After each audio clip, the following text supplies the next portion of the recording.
As Spider-Man swung between skyscrapers, he suddenly found that his web shooters wouldn't fire. The next moment, he plummeted straight down from the sky in disbelief. Confused, he attempted to climb a wall again, but his feet slipped after just a few steps, and he crashed hard to the ground once more. That's when he realized his spider powers were rapidly fading away. His vision even reverted to over 1,000 degrees of nearsightedness. Without his Spider-Man abilities, Peter decided to give up being Spider-Man for good. He put on his old glasses again.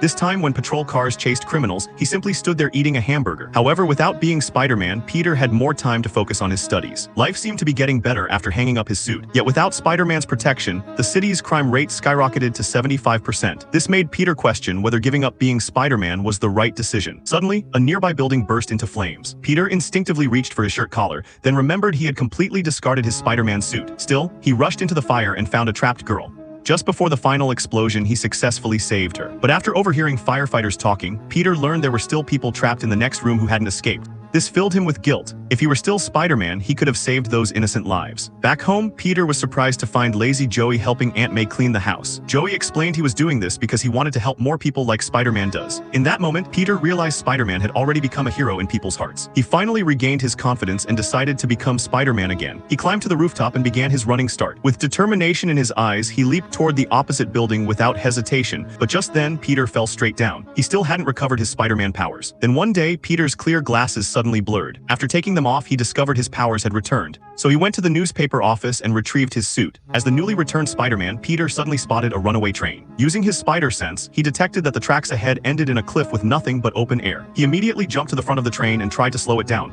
using the strength of his legs.